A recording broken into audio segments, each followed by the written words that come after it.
প্রধান প্রধান বিখ্যাত তাফসির গ্রন্থের আলোকে সূরা আল বাকারার মূল শিক্ষা ও মূলভাব নিচে আলাদা আলাদাভাবে উপস্থাপন করা হলো।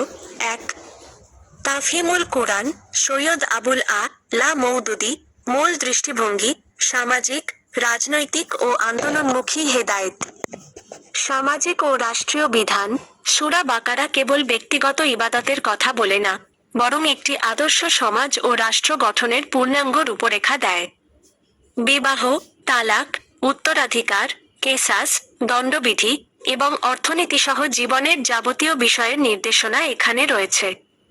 খিলাফতের দায়িত্ব: মানুষকে পৃথিবীতে আল্লাহর খলিফা বা প্রতিনিধি হিসেবে পাঠানো হয়েছে। এই দায়িত্ব পালনে ঈমানদারদের সচেতন করা এবং সুসংগঠিত জীবনের প্রতি তাগিদ দেওয়া। সুদের ভয়াবহতা ও ইসলামী অর্থনীতি: সুদের কঠোর নিষেধাজ্ঞা এবং সদকা ইনফাকের মাধ্যমে একটি কল্যাণমুখী ও শোষণমুক্ত অর্থনীতি গড়ে তোলার নির্দেশ। আদর্শ উম্মতের রূপান্তর: বনী ইসরাইলের ব্যর্থতার ইতিহাস তুলে ধরে শেষ উম্মত, মুসলিম উম্মাহ কে তাদের ভুল থেকে শিক্ষা নিয়ে সত্যের ওপর দৃঢ় থাকার আহ্বান। ২. মা আরিফুল কুরআন, মুফতি মুহাম্মদ শফী। মূল দৃষ্টিভঙ্গি: ফিকহি, আইনগত, আধ্যাত্মিক ও ব্যবহারিক জীবনের হেদায়েত। শরীয়তের বিধান ও আমল: দৈনন্দিন জীবন ও ইবাদতের, সালাত, সিয়াম, হজ, জাকাত, ফিকহি বা আইনগত সূক্ষ্ম বিষয়গুলোর সহজ ব্যাখ্যা। অন্তরের আত্মশুদ্ধি: বাহ্যিক আমলের পাশাপাশি অন্তরের তাকওয়া, আল্লাহ ভীতি অর্জনের গুরুত্ব।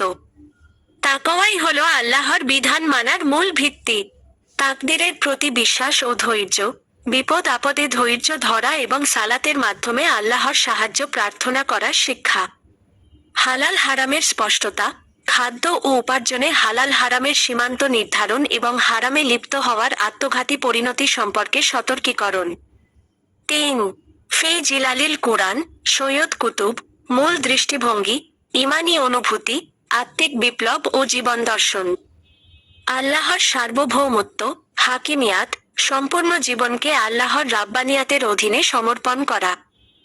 একমাত্র আল্লাহর নির্দেশই মানুষের ব্যক্তি ও সামাজিক জীবন পরিচালনা করবে। ঈমান ও জাহিলিয়াতের দ্বন্দ্ব: ঈমানী জীবন এবং জাহিলি, আল্লাহ বিমুখ ব্যবস্থার মধ্যকার মূল পার্থক্যের বাস্তব চিত্র তুলে ধরা। মানসিক ও ঈমানী দৃঢ়তা: প্রতিকূল পরিস্থিতিতে মুমিনের ঈমানী মনোবল বজায় রাখা এবং শাহাদাত ও জিহাদের সঠিক তাৎপর্য উপলব্ধি করা। কুরআনের সাথে আত্মিক সম্পর্ক: কুরআনকে কেবল পড়ার বই নয়, বরং একটি জীবন্ত আদর্শ হিসেবে গ্রহণ করে জীবনের প্রতিটা ক্ষেত্রে তার বাস্তব প্রয়োগ করা। ৪. তাফসিরে ইবনে কাছির, হাফেজ ইবনে কাছির। মূল দৃষ্টিভঙ্গি: কুরআন ও হাদিসের বিশুদ্ধ বয়ান এবং ঐতিহাসিক প্রেক্ষাপট। তাফসির বিল ছুর: কুরআনের আয়াতের ব্যাখ্যা কুরআন ও সহিহ হাদিসের মাধ্যমে বোঝা। বনী ইসরাইলের ইতিহাস থেকে শিক্ষা: বনী ইসরাইলের অবাধ্যতা, জঘন্য আচরণ এবং তাদের ওপর আল্লাহর গজব নাজিল হওয়ার ঐতিহাসিক প্রেক্ষাপট থেকে শিক্ষা নিয়ে শরীয়তের আনুগত্য করা। আয়াতুল কুরসির মহত্ব: সূরা বাকারা এবং বিশেষ করে আয়াতুল কুরসি অপরিসীম ফজিলত ও তাওহীদের চূড়ান্ত সত্য প্রকাশ করা। শয়তানের চক্রান্ত থেকে বাঁচার উপায়: সূরার শেষ ২ আয়াত ও অন্যান্য আয়াতের মাধ্যমে শয়তানের প্ররোচনা থেকে আত্মরক্ষার সুনির্দিষ্ট শিক্ষা। ৫. তাফসিরে তাবারি, ইমাম ইবনে জারির তাবারি। মূল দৃষ্টিভঙ্গি: ভাষাগত রূপ, সাহাবীদের আছাড় ও মৌলিক তাফসির। আকীদাগত স্পষ্টতা: মুমিন, কাফির এবং মুনাফিক এই ৩ শ্রেণীর মানুষের চারিত্রিক বৈশিষ্ট্য বিশ্লেষণ করে খাঁটি ঈমানের মানদণ্ড নির্ধারণ।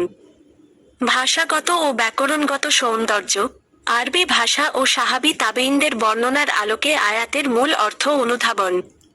সারসংক্ষেপ: সূরা আল বাকারা মূলত মাদানী জীবনের পূর্ণাঙ্গ জীবনবিধান। তাফহিমুল কুরআন আমাদের শেখায় কিভাবে সমাজ ও অর্থনীতিতে আল্লাহর দ্বীন প্রতিষ্ঠা করতে হয়। মা আরিফুল কুরআন শেখায় আমল, ফিকহ ও আত্মশুদ্ধির ব্যবহারিক নিয়ম। ফি জিলালিল কুরআন ঈমানী অনুভূতির জাগরণ ও বিপ্লবের শিক্ষা দেয়। তাফসিরে ইবনে কাছির হাদিস ও ইতিহাসের আলোকে সত্য মিথ্যার পার্থক্য স্পষ্ট করে।